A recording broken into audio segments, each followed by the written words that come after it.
So the National Archives, as we are now, we were formed in 1986 under legislation, and then this building was given to us in 1988 by the state. Albeit that we had been collecting records as the old Public Record Office, we became the National Archives. In 1922, when the old Public Record Office was destroyed, we lost centuries of records. And in a way, that moment marked a new beginning for the state, but also for the National Archives, because we started a new journey, which was to collect the records of the modern Irish state. And there was an absolute commitment in the Free State government to ensure that that process of collecting the records of the state and telling that story would be enshrined almost in what we did. I manage the digital imaging unit, which we create all copies of documents that were requested by the public. And we also do preservation copying, which is where we would copy an entire series of records for preservation purposes. We look at records that are of national interest and records that we know are going to be very popular with the public. So the classic example, obviously, are the 1901 and the 1911 census. A lot of work goes into digitisation, and you want to make sure that the records are what people want to view and that there will be long-term use of them. In the past, archives would have microfilmed records in order to create copies, what they would call surrogates. But now we digitise. The equipment that we have, they're all specially designed archive scanners and cameras. They're sympathetic, it's low light, low heat. There'll be very little damage to the document by making that copy. Microfilms that were made 100 years ago can still be used, can still be read. But digital images, obviously you can do them in colour and you can do them in high resolution.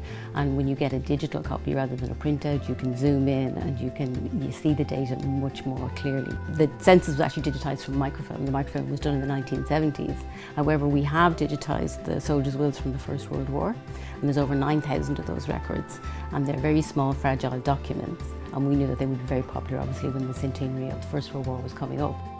I project managed the digitisation of the soldiers' wills, and to see all of them up there and out there for the public to see these wonderful collections, which are sometimes very sad because most of these, they were rank and file privates in the army, so they had their pay and their army pay, and that's all they had. And 9 times out of 10 it's left to their mother or their sister or their father, because obviously most of them were young unmarried men.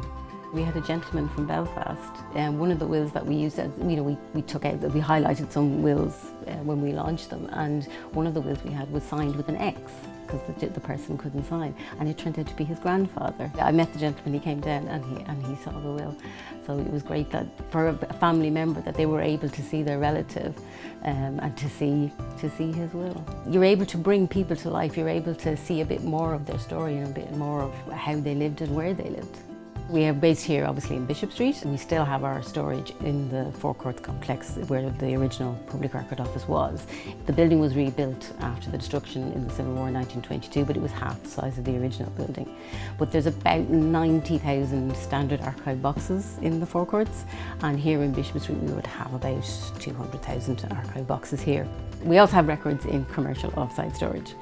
We have tens of millions of documents, and an archival record can be a single sheet this size. It can be a photograph from the 19th century that's this size, or it can be a massive volume from the 18th century, 19th century that's this big. It's stock control for records on a massive scale.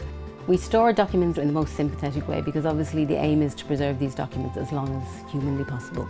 In an archive you want cool and dry, so the lights are on sensors, so it's dark in here unless there's somebody in here. We never turn on the heating. This isn't a purpose-built archive building, and it does have windows, so we've put UV filters on the windows and we've put blinds on all the windows. We do have an electronic monitoring system which monitors temperature and humidity at all times so that we can see if there are any issues in any areas. Security is very important here, and we have 24-hour security on site. And readers who come in, obviously they're not able to bring their bags or pens or anything like that. We do everything we can to protect the documents. Although this isn't a purpose-built archive, we do everything we can to meet international standards for archive buildings. to ensure the protection and the long-term preservation of the documents. In the 19th century, when the national schools were established, they applied to the then Board of Education to set up a school in their area, and so there's records for every county, and we're currently digitising those. It's a huge collection and it's taking quite a bit of time, but we're really excited to get that done because obviously it's full of lots of local information about the schools in the areas, and for schools themselves, if they want to do school histories and commemorations for the opening of their school, they'll be able to use that information as well. The National Archives is the record keeper of government, of the state. All records that are created in an official capacity by civil and public servants, they come to the National Archives.